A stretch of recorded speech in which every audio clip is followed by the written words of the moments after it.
প্রতিবারই খুব সুন্দর পুজো করে, বহু মানুষের পদার্পণ ঘটে, মানুষের মধ্যে এই উৎসবের মেজাজ পৌঁছে দেয় ৩৩ পল্লী। আমি সমস্ত ৩৩ পল্লীর যারা উদ্যোক্তা এবং যারা ওদের সহযোগিতা করে, আমি সকলকে অনেক অনেক অনেক কৃতজ্ঞতা জানাই।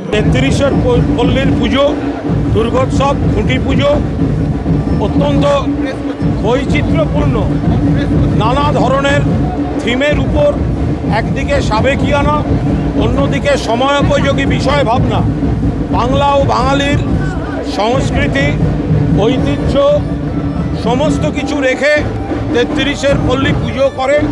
তাদের খুঁটি পুজো আজ অত্যন্ত সুন্দরভাবে সুশান্ত সাহা এবং তার গোটা টিম এখানে রয়েছেন। মাননীয় সাংসদ মিতালি বাগ রয়েছেন, অন্যান্য সকলে রয়েছেন এবং বিশিষ্ট অভিনেত্রী ঈশা এসেছিলেন, মেয়র ইন কাউন্সিল, পুরপিতারা সবাই রয়েছেন।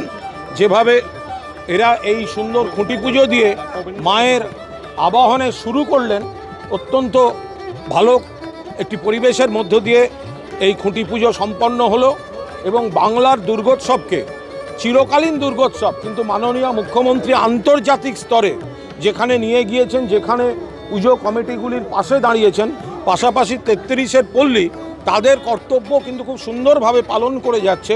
বাংলার ঐতিহ্য, বাংলার সংস্কৃতি, বাংলার বিষয়গুলোকে তারা এমনভাবে দক্ষ শিল্পীদের দিয়ে ফুটিয়ে তোলে, এগুলো এক একটা ছোট ছোট পর্যটন কেন্দ্র হয়ে ওঠে। এবং এই সব মিলিয়ে পুজোয় একদিকে ধর্ম, একদিকে অর্থনীতি, অন্যদিকে শিল্প ভাবনা, সব মিলিয়ে কলকাতার পুজো, বাংলার পুজো একটা আন্তর্জাতিক ক্ষেত্রে দ্রষ্টব্য। সেখানে ৩৩ পল্লীও তাদের যে অবদান সেটা যথাযথভাবে রাখছে।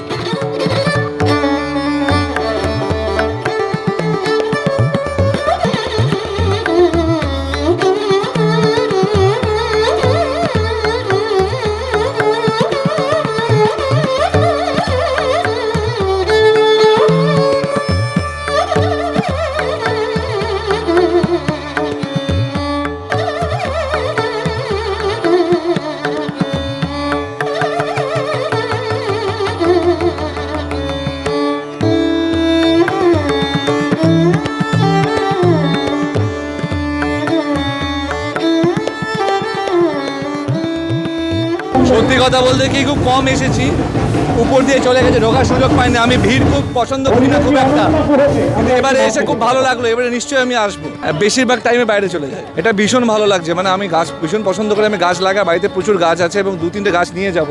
তো তো গাছ নিয়ে যাবো, খুব খুশি হয়েছি দেখে, খুব ভালো লেগেছে, খুব পজিটিভ ভাইবস। আমি ভীষণ মানে আসতে চাই আরও। প্রত্যেক বছর আমরা এই উল্টো রথের দিনই খুঁটি পুজোটা করি এবং আমি মনে করি যারা শুধু পুজো করে তারা শুধু পুজোই করে না, তারা সারা বছর মানুষের পাশে থাকার চেষ্টা করে। সেই জায়গায় দাঁড়িয়ে আমরা রক্তদান, বৃক্ষরোপণটা যেরকম রেখেছি, তার সঙ্গে আমরা আমাদের পুজোর যে ব্যানার সেটাও উন্মোচন করলাম। সন্ধ্যাবেলায় একটা খুব অদ্ভুতপূর্ব জিনিস আমরা এটা বিগত 10 বছর ধরে করে আসছি।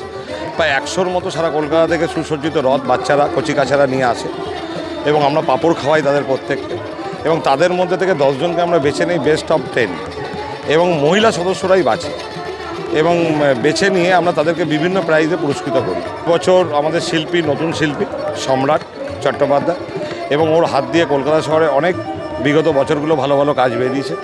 আমার দৃঢ় বিশ্বাস এবং আমাদের কমিটির প্রত্যেকের বিশ্বাস যে এবছর ৩৩ পল্লীতেও ও একটা ভালো কিছু ফুটিয়ে তুলবে, যা বিগত দিনগুলো যে দর্শনার্থীরা যারা আসে তারা যেমন ৩৩ পল্লীর পুজো দেখে খুব ভালো বলে, আমার মনে হয় তার ব্যতিক্রম হবে না, আরও ভালো হবে।